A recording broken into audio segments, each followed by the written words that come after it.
condor of the south and the eagle of the north will fly together in freedom.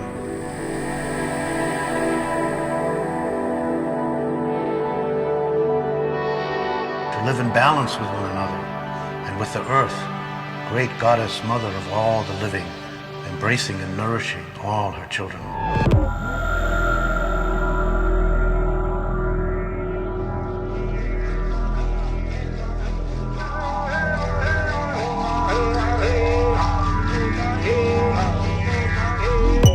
So the great serpent of the Amazon forest, the wise turtle of the California desert, will share their ancient secrets again with humans humble enough to want to learn. With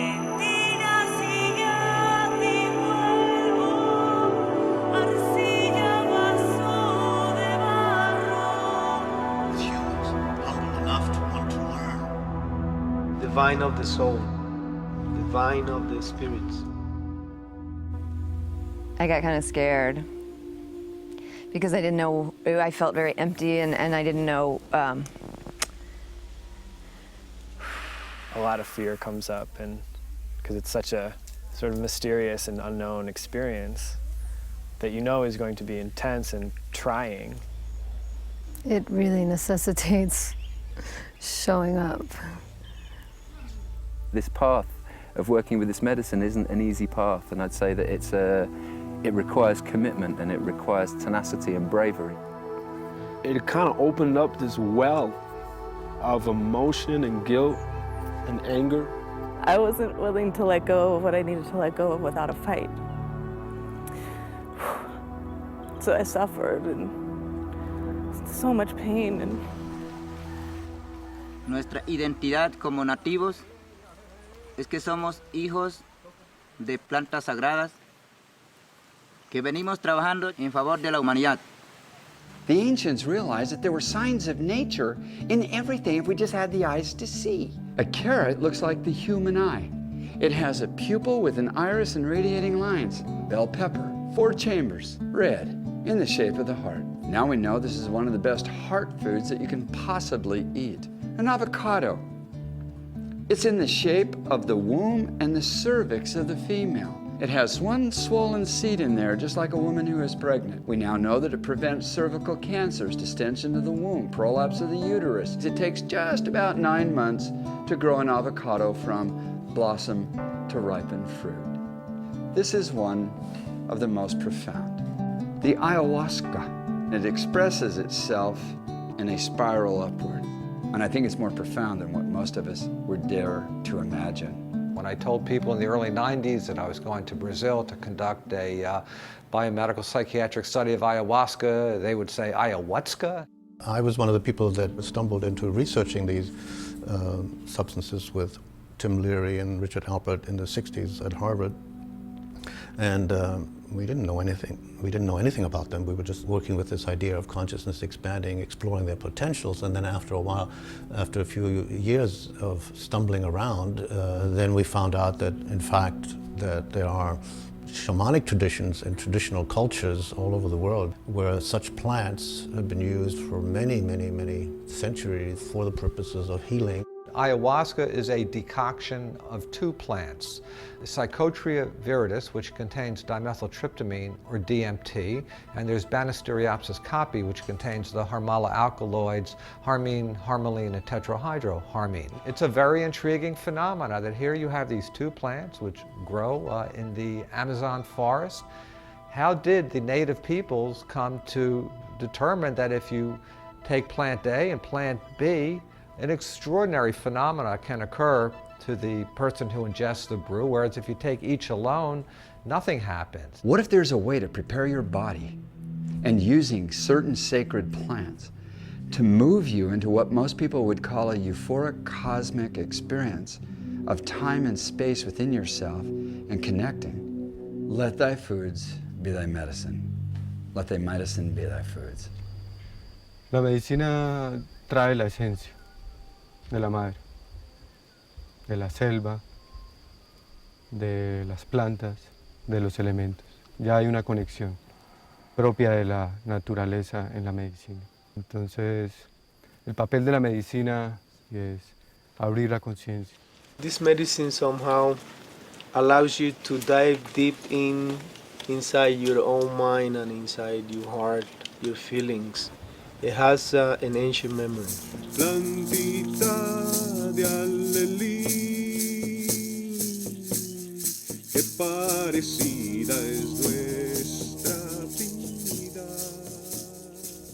It seemed to me that these things were like deep inside of me. You know, that the medicine seemed to kind of get out. You know, I knew it had to come out. I wanted it to come out. I'd asked for that in the ceremony. I'd asked for the Mother Earth to help me heal. You ask a question of your own inner self, your own inner wisdom self, your own intuition, you might say, and then you channel the answer, so to speak, and then you apply it. Of course, you have to integrate it, otherwise it's just a fantasy.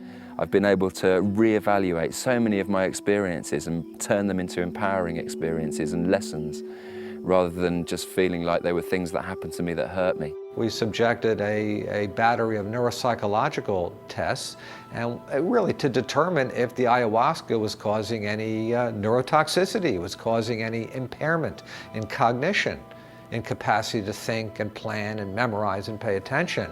What we found, again, to our surprise, was that not only was there no evidence of damage, but on certain subtests they scored to a statistically significant level higher, better than the non-ayahuasca using controls. A lot of people have lots of misconceptions. In our communities, children drink this medicine since they are 2-3 months old. And so this is a very safe medicine, especially when it is used by an elder, by a person that is being trained well. They do the curing actually through sound. They start singing a song, and the song has a certain kind of rhythmic quality to it. It's like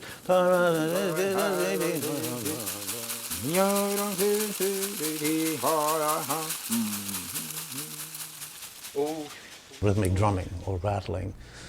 Provides a kind of a beat that allows a person to track and diagnose. So ayahuasca is used for diagnosis and for guidance. We started working toward bringing these medicines out of the forest, out of the jungle, into the communities that needed healing. When shamans do a shamanic journey with drumming or with plants, it's for the purposes of healing. It's not just for fun. It's often not fun. It can often be quite painful and difficult, and involve challenges like intensive psychotherapy, working through difficult, scary kind of things.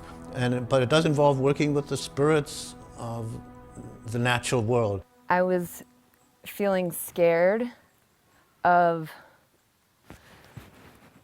having it all break down, everything.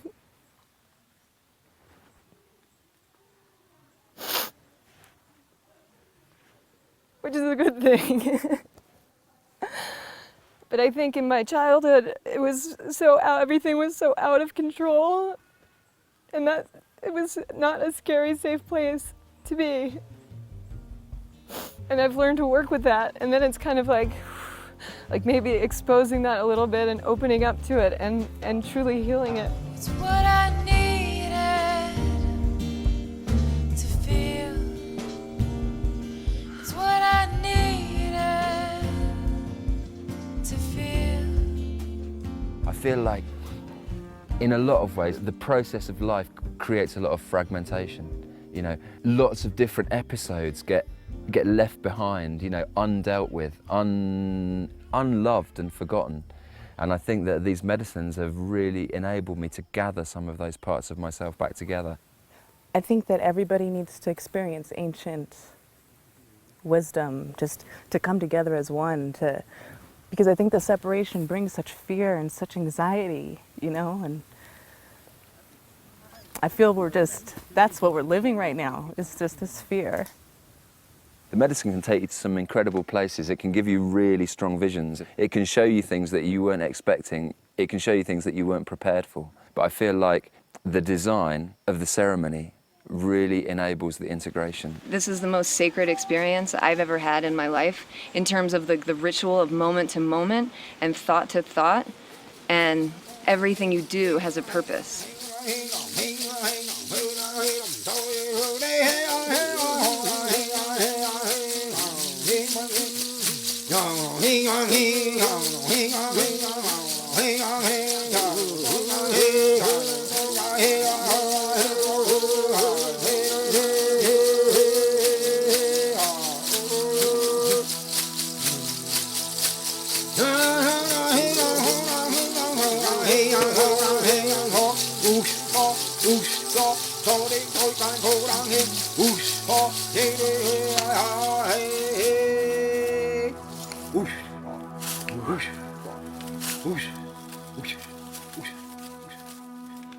So this medicine, as our elders have told us, they unlock certain processes within you that allow you to become more aware in a very short time about the situation that we are in right now in this moment, which is very critical.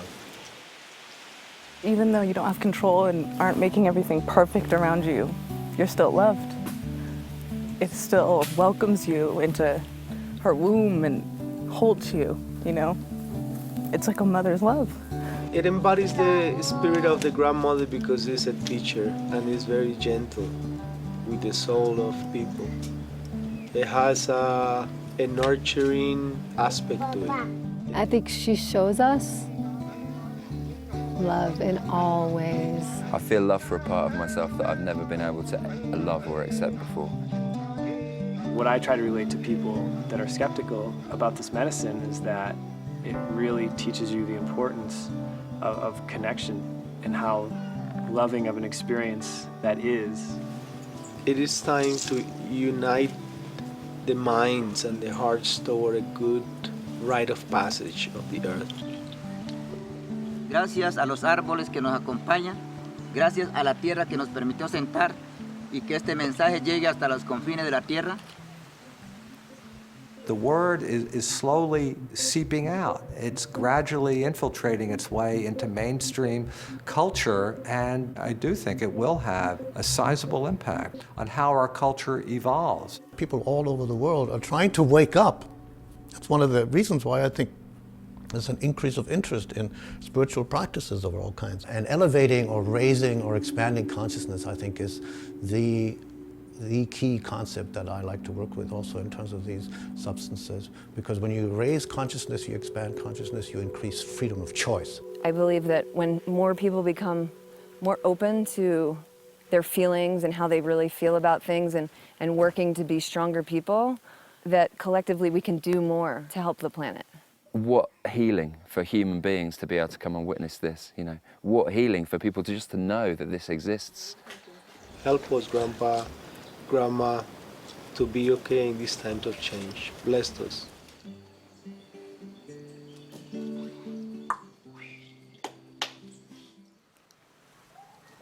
Ya llegó el día, llegó el amanecer.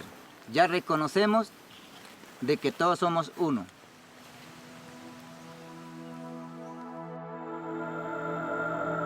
The fact that ayahuasca is suddenly emerging at a time of critical environmental ecologic crisis, perhaps it's no accident. Perhaps this is a phenomena of nature designed to grab our attention, shake us up.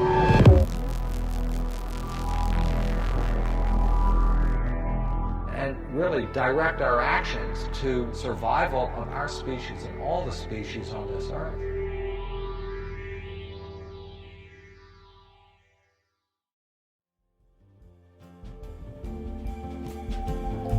It's what I needed to feel. It's what I needed.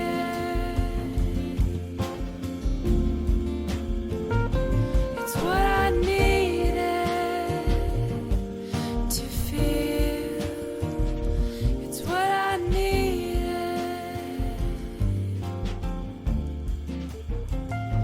It's what I needed to feel.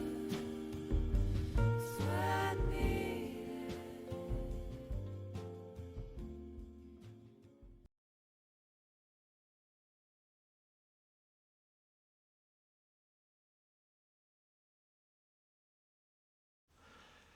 Well, initially, it was very upsetting because I got the cancer at the same time my daughter was born. So the idea of the prognosis was very poor. So it was emotionally very upsetting, not because of the dying, but because of my daughter. And then, but I was had a very good response to the chemotherapy, and that only happens in about 7% of the cases. So I was very lucky. But then the depression came. Well, I got there were so many treatments, and since I have a scientific background, I got very preoccupied with researching everything, micromanaging. And so my life just kind of got narrower and narrower. I got more exclusively focused on the cancer.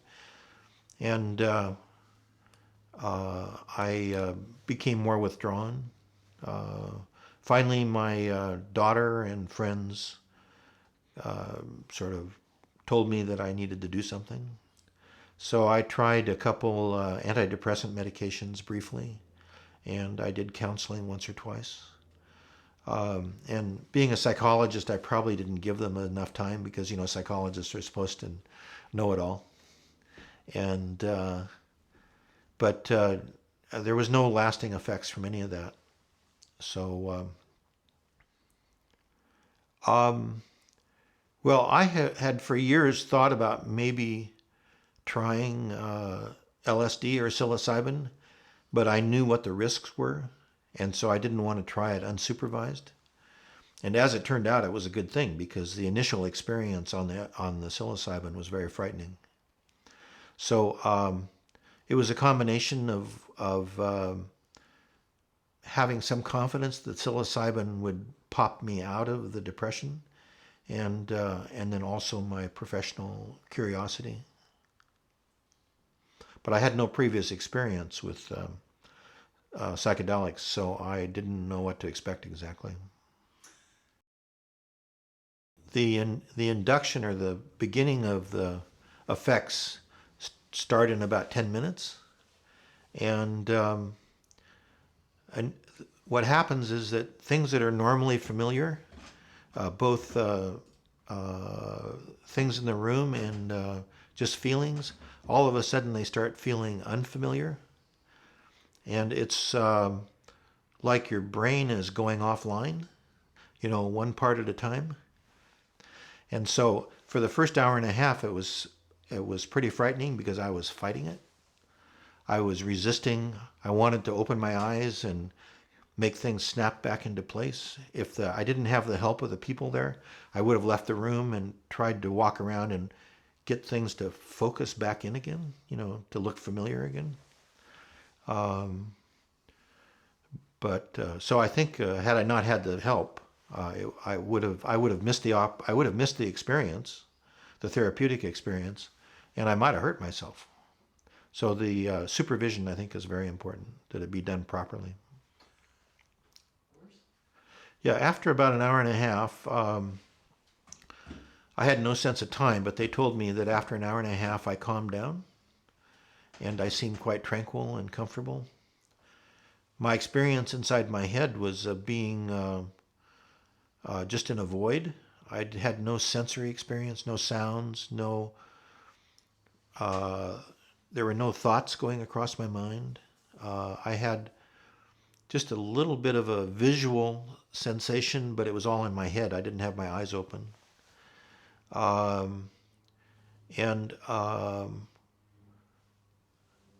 one point I thought I might be in a cathedral, and I thought that it might be a good chance to talk with God.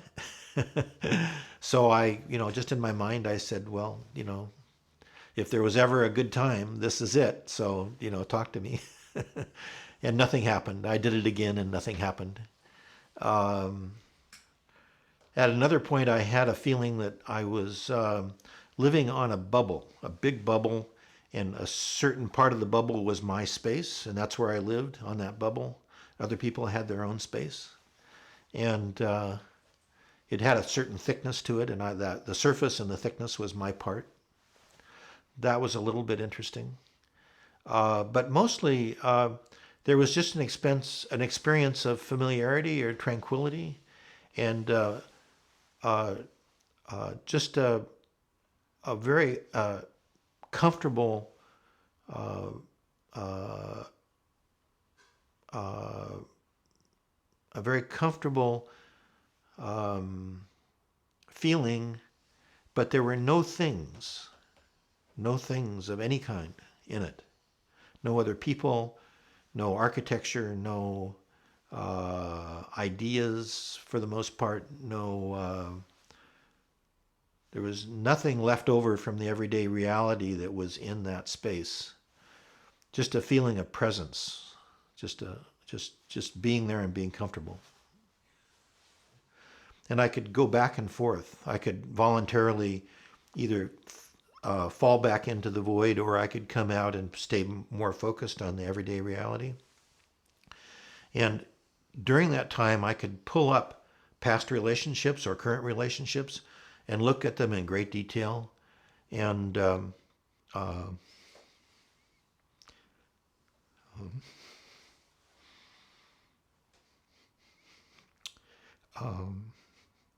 it was as if I was, sorry. Yeah. It was as if I was looking at them with no ego. I could look at them objectively. So there were tears associated with that. And, but also a number of insights that stayed with me afterwards. So the depression itself lifted, except for a day to a week, just a few days. I might fall into a depression, but I can pull myself out of it pretty easily. So for all practical purposes, the depression has lifted, and that was the goal of the study, of course. But there have been a lot of other effects. It seems to have changed the way that my mind processes things. I've gone from micromanaging things, being controlling, to being trusting intuition, much more spontaneous. Much more sociable. I don't set a lot of goals for myself anymore because I used to get trapped in those goals. I'd decide I have to finish them. I might spend a year or 2 years or 3 years trying to finish a goal that I'd set out for myself. Now I just kind of have values. I kind of have general directions, things that are important to me. But if I'm very flexible, if something's not working, I can switch gears. I don't get trapped by the goal. Yeah, it's almost unbelievable that after one day, and not any follow-up medications or anything, that this could happen. I have my own sort of intellectual idea about that, which I won't tell you about unless you want to hear it. But I think the difference is that it, in my own personal experience, it fundamentally changes the way you approach the world. So then as time goes by and you're interacting with the world, your interaction with the world is more productive. So you're opening out instead of narrowing down into a negative spiral, a self-preoccupation. And so I think the lasting effect is because a intuitive side to your mind is opened up, and there's a more fullness of functioning in the brain. I easily got a much wider focus, and I wasn't just focused on cancer anymore. I still focus on the cancer, but I just do what I can do instead of pushing it so hard. It got to the point where I was becoming more of an expert on my cancer than the doctors were, and I don't do that anymore. I just, once I've read the literature once, I drop it and just, and I'm much more involved with people. I have more friends now than I have time for, and I have my boats, and I have my daughter who's moving in 2 months. Is going to be here for 2 months before she goes off to college. And so I'm just have a level of energy and enthusiasm I didn't have before. It's just dramatically changed my life from one of kind of a struggle and an intensity, a lot of work, to a real spontaneity and a real sense of freedom. that I don't have to work at it. I just have to show up and be myself and let my brain do what it can do when it's fully functioning. So I would say that's the core result. And then everything else is kind of a spin-off from that.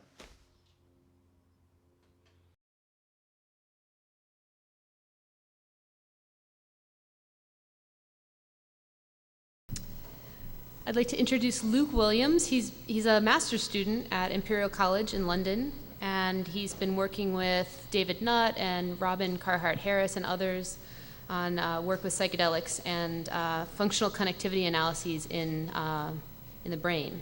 And so today he'll be talking about the effects of psilocybin and MDMA on resting state hippocampal functional connectivity. So please help me welcome Luke.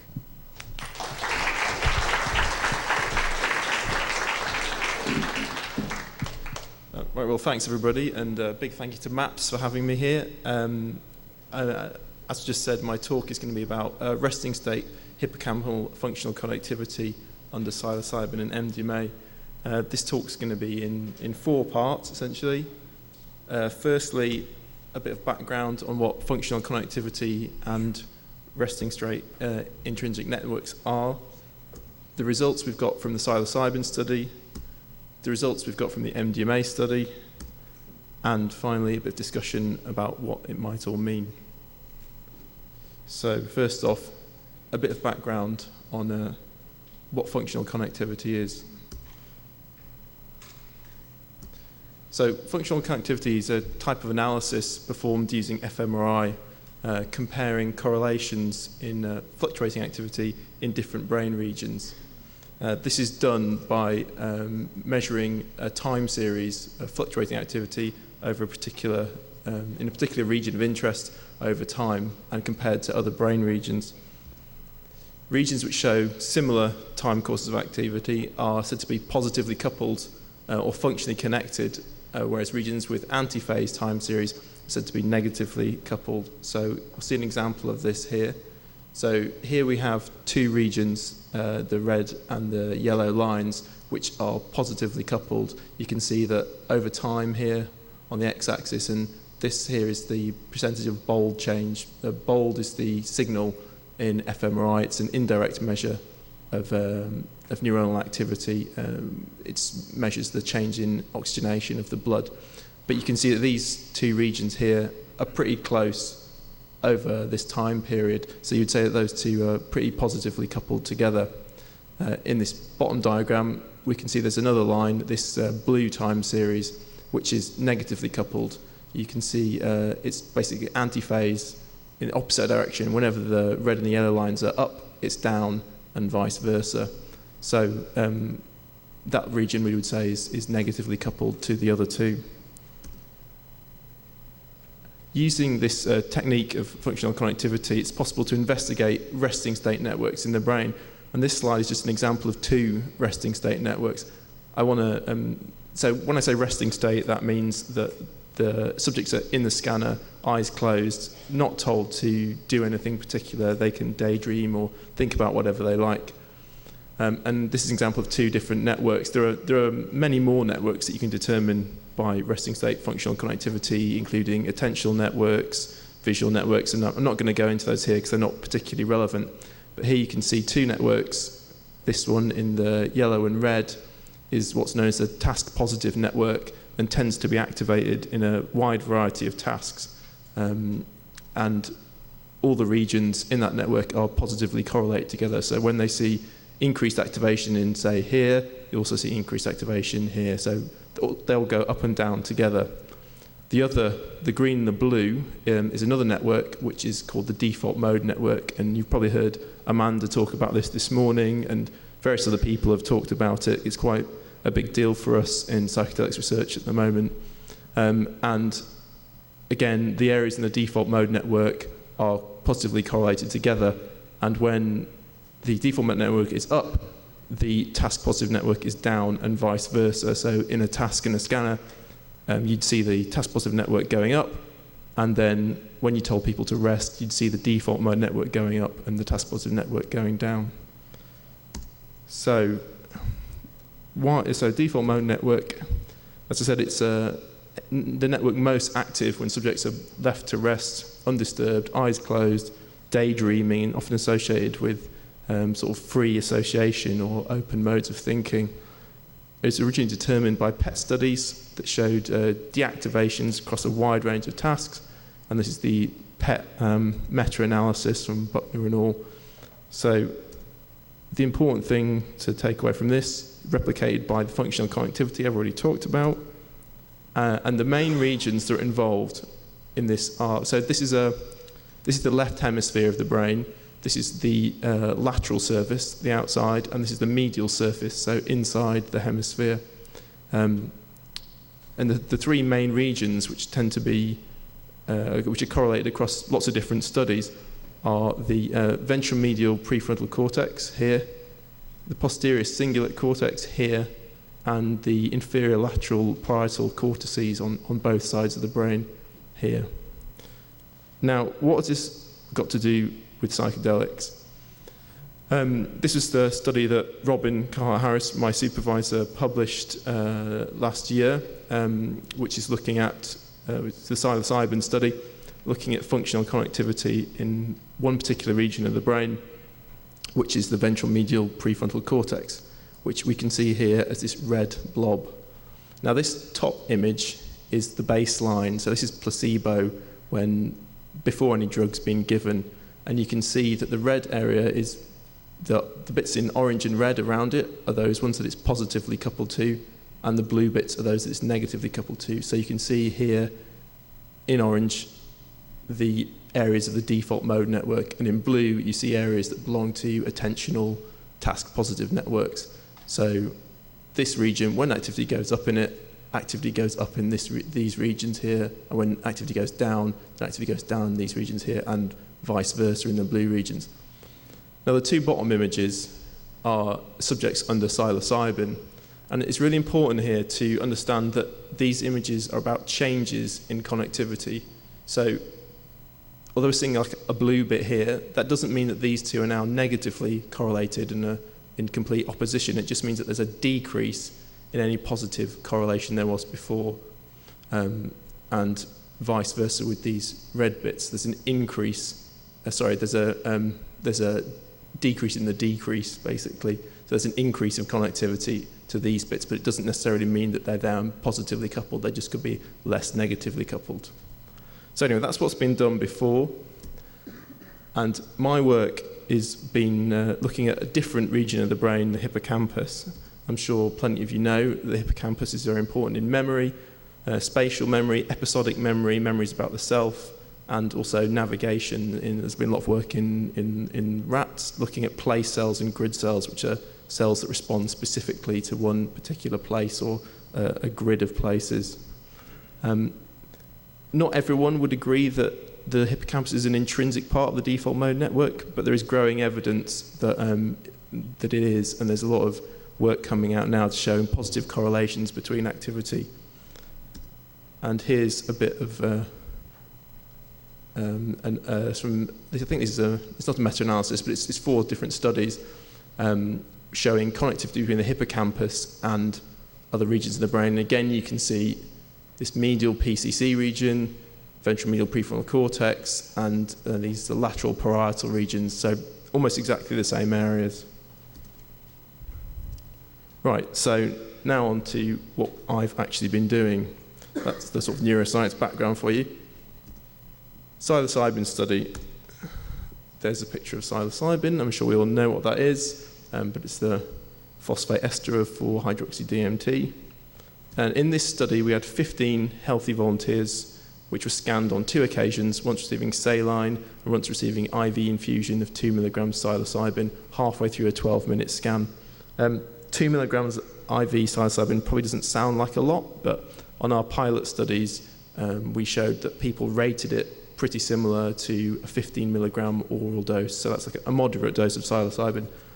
Some people had quite intense experiences in the scanner, proper visual experiences and memory regression, changes in their perception of time, self, space, so it's definitely a very psychedelic dose. So once they'd been in the scanner, and we'd scanned them before and after psilocybin, and also did a placebo one, we created a mask, which is the region of interest, composed of bilateral hippocampi and the parahippocampal gyri, which is based just on an anatomical atlas, so no kind of, we didn't take anything from the experiments to generate that mask. It's based on sort of prior work. And the reason we did both bilateral hippocampi and parahippocampal gyri is because of work showing the two are strongly connected and involved together in communicating with the rest of the brain. And these are the results. So in yellow, you can see the mask. That's the region that we're looking at, the hippocampus on either sides of the brain.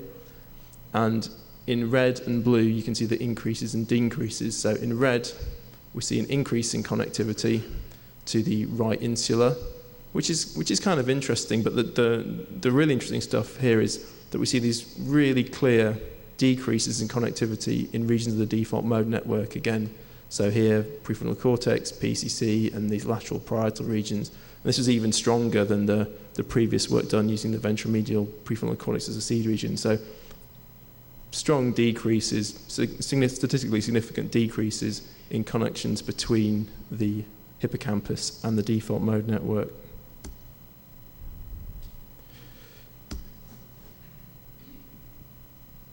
And this is the MDMA study. Again, you all know what MDMA is. And in this study, we had 25 subjects scanned on 2 occasions, 1 placebo and 1 with an oral dose of 100 milligrams MDMA hydrochloride. In this experiment, we did 2 scans each time, so 60 minutes after dose and 120 minutes after dose, and those 2 scans were averaged together. And we used the same hippocampal mask. I haven't put the mask on this image because I'm sorry this isn't quite as nice an image as the psilocybin, but that requires a bit of fancy software that I don't actually have on my computer, so I have to use these rather more boring and slightly more grainy images. So the mask isn't shown, but it's exactly the same mask used in both studies, and what we can see here is increases in yellow and decreases in blue, and you can see it's really quite different to psilocybin. We're still getting a decrease to the ventromedial prefrontal cortex here. We're not seeing any change in the PCC, and we're not seeing any change in these lateral parietal regions.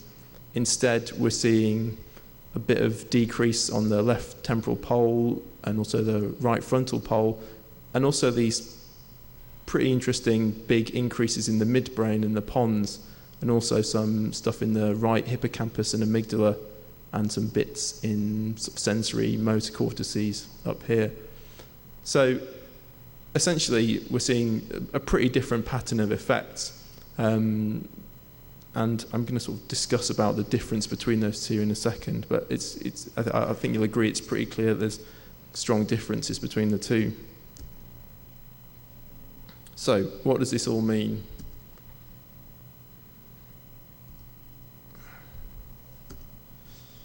Firstly, there's a clear difference in changes in connectivity between MDMA and psilocybin. So if you like, that's a kind of biological signature of these two drugs' effects. Under psilocybin, these changes are mostly confined to the default mode network and primarily decreases. In MDMA, we're seeing a much broader series of increases and decreases in frontal and limbic areas. And these results probably reflect the 2 different mechanisms of action. So we know that psilocybin is mainly a 5-HT2A agonist, although it has other 5-HT1A agonists and properties as well. And we know that MDMA is primarily a serotonin releaser, but also has effects on noradrenaline and dopamine and possibly acetylcholine as well. So these kind of broad effects we're seeing with MDMA in the midbrain and a variety of sort of spread out areas are quite different to the ones we're seeing in psilocybin, and we know that the areas that psilocybin is affecting the default mode network is quite rich in 5-HT2A receptors. Now I'm not going to talk too much more about the MDMA study because I don't really feel confident in saying what that means about MDMA. The results are too vague, if you like. They point to too many different areas of the brain that we wouldn't put together as a coherent network. Whereas with psilocybin, we're seeing effects that apply to a well-understood and pretty well-studied network now.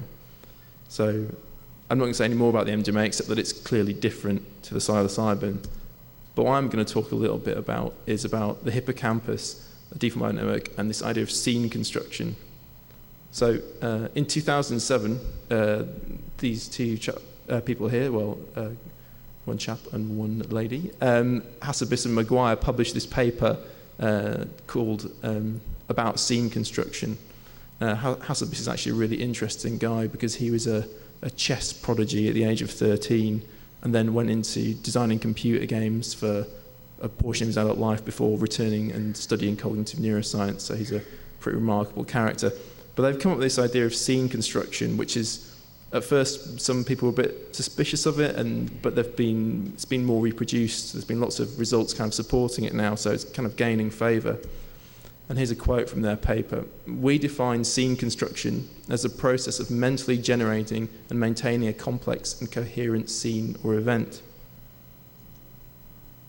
So what they argue in their paper is that scene construction is a common process underlying a variety of different mental states, episodic memory recall, future imagination of events, as well as navigation and imagination of totally fictitious scenes.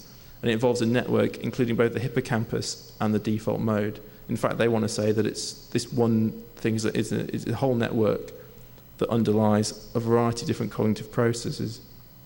So this is a table from their paper listing along the top here processes and down the side cognitive functions. So we see this scene construction here, other things, subjective time, self, autonoetic consciousness, which is being able to place yourself in a time stream, narrative, familiarity, visual imagery, planning, task monitoring. And then down here we see episodic memory recall, episodic future thinking, navigation, imagination, default network. By that they mean this kind of daydreaming, free thinking, not particularly working on any task, replay, vivid dreaming, and theory of mind. And they've marked whether these processes are involved in these cognitive states. And so the important thing to take away from this is that scene construction is involved in almost all of them, and that's what they propose anyway. And in their paper they also have a brain image, and surprisingly enough, this is a glass brain, so it's kind of looking all the way through the brain. As you imagine, the brain's made out of glass and all the activities being shown. And again, we're seeing these prefrontal regions, these medial PCC regions, and then the hippocampus down here, all showing concurrent activation together. So what we'd like to propose, essentially, is that psilocybin's mechanism of action is one of disrupting this process of scene construction by weakening the coherence of the network that supports it. And that doesn't mean that you're not able to construct scenes at all. What it means is that different elements of that network probably don't talk together so well and introduce chaotic elements or things that wouldn't, under normal experience, be there. So this weakening coherence of the network doesn't mean there's no scene at all. It changes, and we think that underlies disruptions to perception, to your sense of time, space, sense of self, which you get these fairly profound changes with psilocybin. And I think it's fair to say that you don't get those with MDMA. Some people might argue against that, but I think that they're much more profound with psilocybin and these kind of dosages. And that's about it, really. I'd just like to thank my collaborators and colleagues, especially Robin, my supervisor, and David, who's the head of the department. This work was part of the Beckley Foundation Imperial College Psychedelic Research Programme, and it was also given some financial support by both MAPS and the Hefter Institute, so I'd like to thank them as well. And that's all. But it's time for some questions.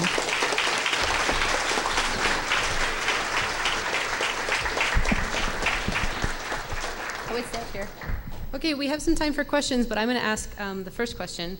So have you looked at any subjective correlates of the functional connectivity changes, either with psilocybin or MDMA, that might help kind of tease apart what parts of the phenomenology are mapping onto the brain? We did actually, we did look at the correlation between changes in functional connectivity in the hippocampus and the kind of general level of subject-rated intoxication on psilocybin. And there was a trend level. There wasn't anything that was really, it was almost statistically significant, but not quite. So I haven't included those there. But it's quite a small study with 15 people. And I think further studies with larger groups would probably bring out those changes more. I think Robin is going to talk more about this on Sunday with the MEG data, which shows sort of stronger correlations with subjective effects. But yeah, I didn't want to put them in because I'm not totally sure about it here.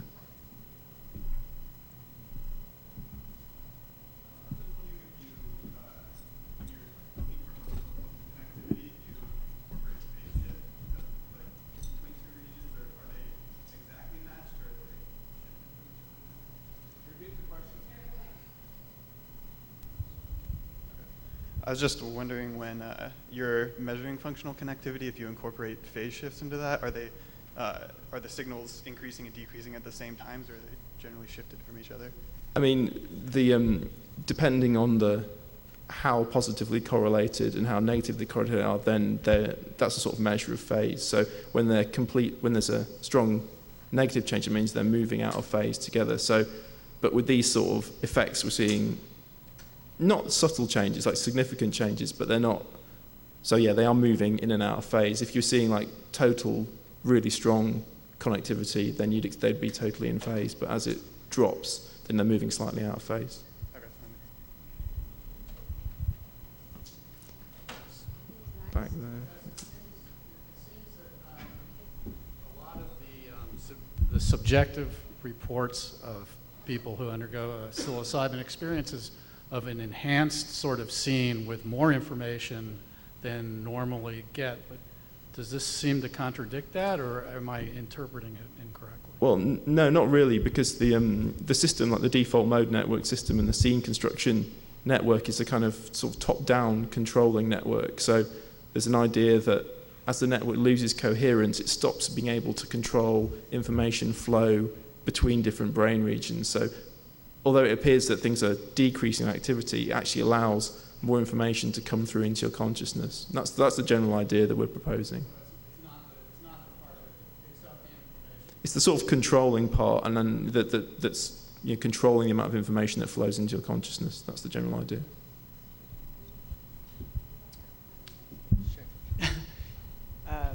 Just a quick question.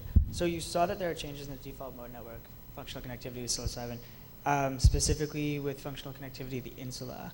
And I was wondering, there are 4, I believe, heteromodal resting state networks, including the salience network. So I was wondering if you would have predicted the change in functional connectivity with the insula, and why you think that might have, that's what you saw. Well, another sort of general theory that we have is that when we're seeing decreases in the default mode network, you see on the other side increases to salience attention networks. So it's like the two networks that are quite separate normally become sort of a bit blended together. So you're seeing a kind of, instead of there being two really clear, here's a task positive network with attention, and here's a clear default mode network, the two are becoming more like each other, and that's part of the experience.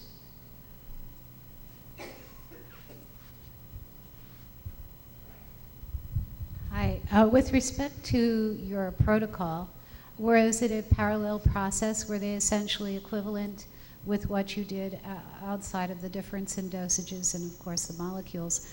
What was your protocol in terms of, besides the brain imaging, how much time did you give them? And were they wearing headphones? Were they wearing a mask? Were they doing the standard things that, they were, that are in method? These results from the resting state were part of a sort of much larger protocol. So the subjects were doing some tests in the scanner and outside the scanner as well. But at points we would say just rest with your eyes closed for 6 minutes, and we do the resting state scans. But there were a variety of memory tasks that they did under both conditions, which are quite separate to my work because I'm just looking at the resting state. But generally for the MDMA, I think they were in the scanner for 90 minutes. I think the psilocybin, they're in the scanner for about the same length of time, about an hour maybe.